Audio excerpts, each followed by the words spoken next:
Bandut, sebelahnya Rukani, sakecap, rong kecap. Ame permen dikecapin.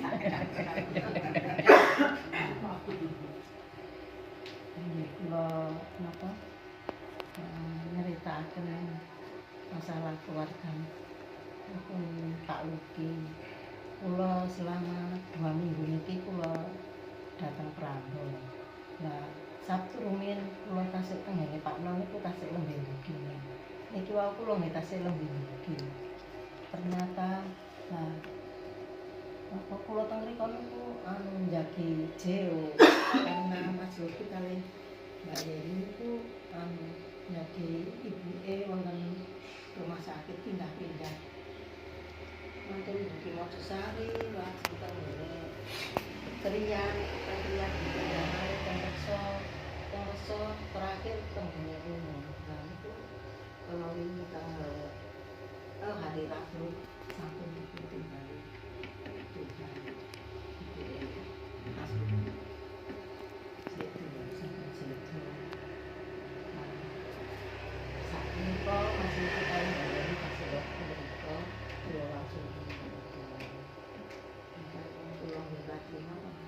Lagi kudu ngantuk karena apa? Pengerikon itu selama 3 hari berturut-turut itu seperti yang misalnya mau cepat atau misalnya kunjung itu atas nama misalnya kata lengkap gua ngatur sembahyang Cukup. Nggih.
Seperti tadi yang sudah disampaikan mengenai batu dan pasir ini kan sebagai simbolis atau filosofi dalam kehidupan kita.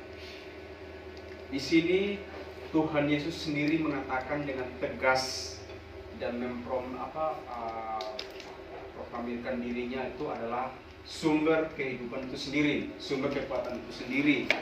Makanya Tuhan mengambil 2 simbolis yaitu batu sama pasir yang menggambarkan karakter kita. Batu ini kan simboliskan sebagai pertahanan, tempat kita berlindung, tempat untuk meletakkan dasar. Anda kan kalau kita bangun rumah, kalau tidak pakai batu yang besar, pakai batu kecil-kecil, pasti nggak lama akan habis sudah. terus mungkin harus banyak prosesnya lagi. Tapi kalau dengan batu, dengan penataannya tepat, ya itu yang menjadi kekuatan kita. Kalau dalam kehidupan kita sehari-hari, contoh badai yang menerjang batu itu sama dalam kehidupan kita. Itu kan membentuk karakter kita, sampai di mana ketangguhan kita menghadapi masalah itu. Contoh mungkin kayak tadi, mungkin Ibu ya bilang, satu datang, satu ditarik, satu datang. Inilah proses Tuhan untuk kita semua.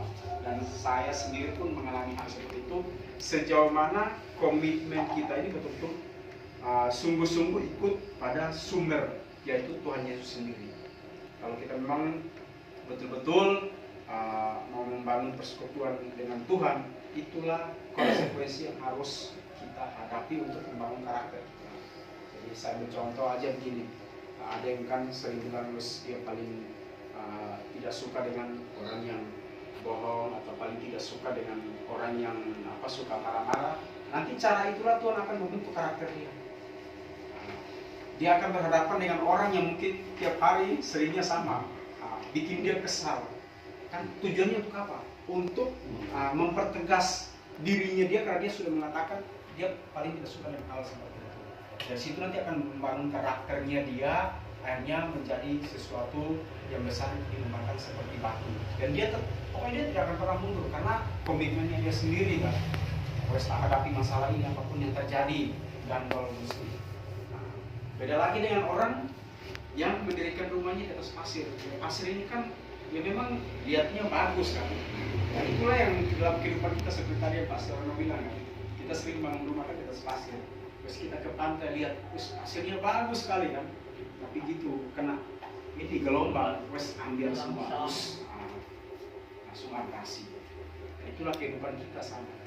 Itu kita menghadapi masalah, wes mundur sih. Kadang-kadang wes lari. Wes lihat udah agak nyaman, balik lagi, balik ngumpul lagi dalam komunitas itu.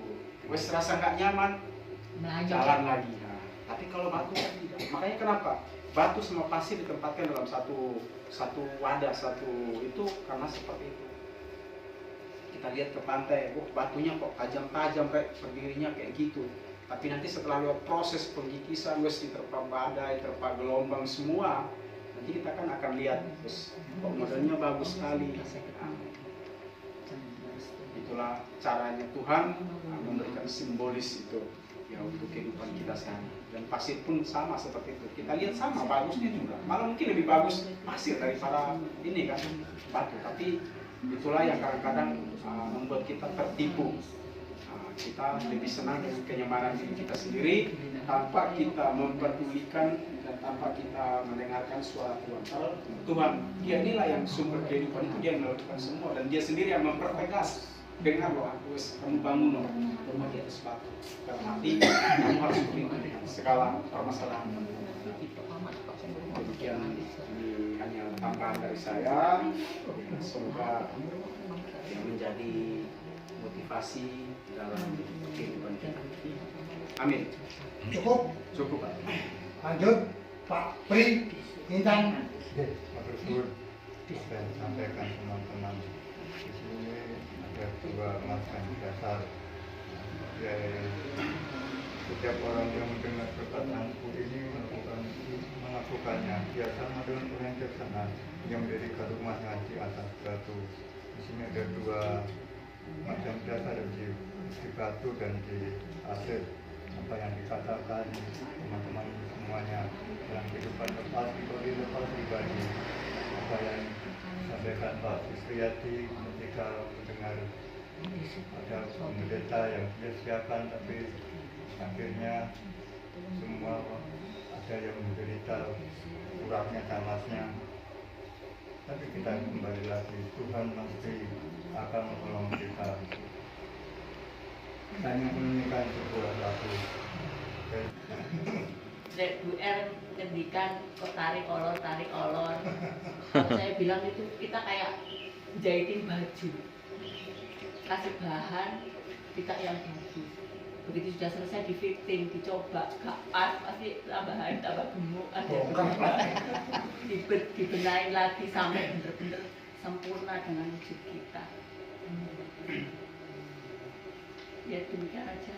Cukup? Cukup. Ya.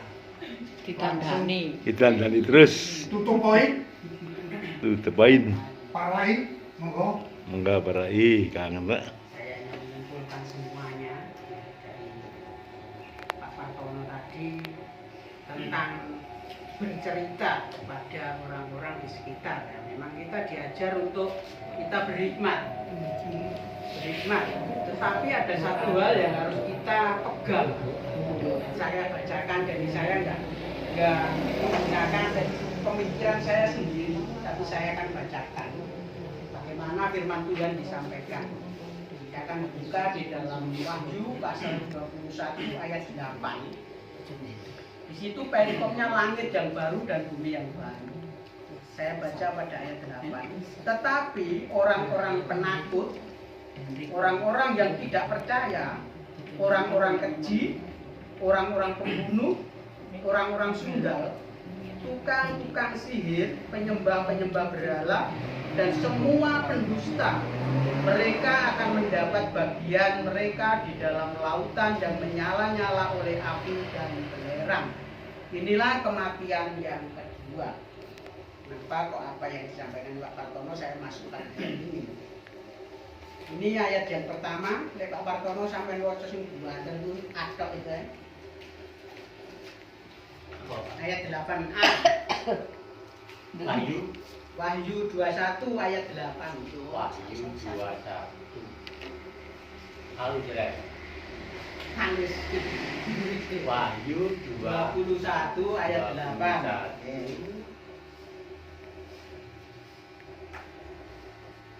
Masuk. Bunuh di tangan ya. 21 ayat 8. 8. Koma saja. Ke 8 ada. Tidak, itu alasannya. Oke A. Oke. Penyembah ini. Tapi orang-orang penakut. Orang-orang Orang penakut ini. ayat piro sih? Kak Nai. Orang-orang penakut. Tetapi orang-orang penakut, orang-orang yang tidak percaya. Yang lain dipotong, orang-orang penakut saja, kemudian ditutup yang terakhir. Saya ulangi ya. Iya, Tetapi orang-orang penakut, iya. Yang terakhir, yang koma terakhir, terakhir mereka akan. mereka gunting Bisa diri, Pak. Koma bisa diri. Mereka akan mendapat bagian mereka di dalam lautan yang menyala-nyala oleh api dan belerang. Belerang.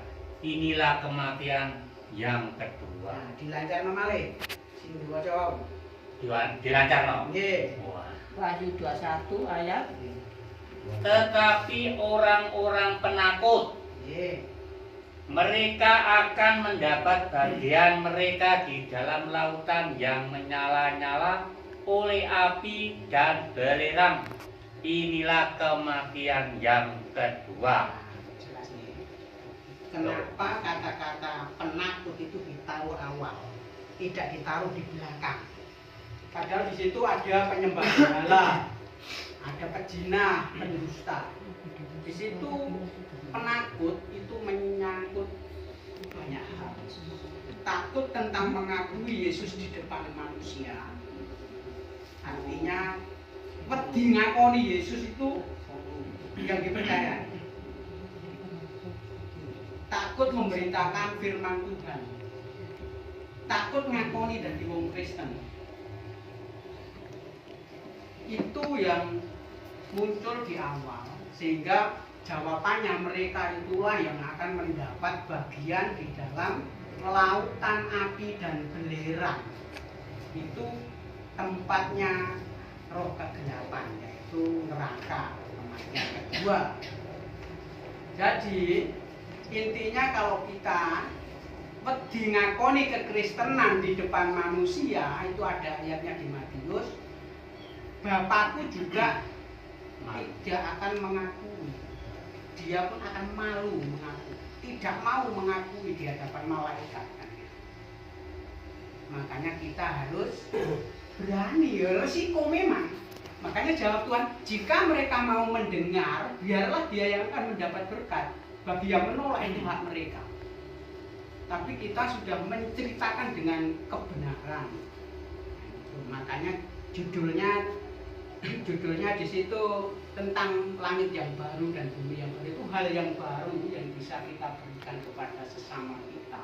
Memang kita disebut firman yang terbuka. Kita ini suratan yang terbuka, bisa dibaca banyak orang. Ini kalau partono wong Kristen rek api, dia ngomong yo sopan santun. Tapi coba kalau ada orang Kristen yang melakukan kejahatan itu jarang kita sampai muncul banyak hal. Tapi rata-rata ngomongin Pak Partono Kristen kulo api itu sudah umum. Sing gak umum lho wong Kristen kok Tukaran. itu mesti ono wong Kristen kok nyolongan. Berarti mereka tahu bahwa di dalam kekristenan itu tidak ada hal yang buruk sebetulnya. Tetapi karena kita sendiri sing Kristen iki wedi ngakoni di hadapan manusia. Guru ngomong kok wis wedi dhisik. Jadi apa yang sebelum kita sampaikan kita sudah takut ngomong itu ditombol wong wong itu hak mereka karena mereka tidak kenal Tuhan Yesus. Itu yang pertama. Kemudian yang kedua tentang pergumulan yang silih berganti. Kita semua punya pergumulan itu. Yang namanya berat atau ringan itu enggak ada, semuanya berat. Kalau nggak berat, nggak mungkin Tuhan Yesus menyampaikan firman-Nya di dalam Matius 11 ayat 28. Marilah kepadaku semua yang letih, lesu dan berbeban berat.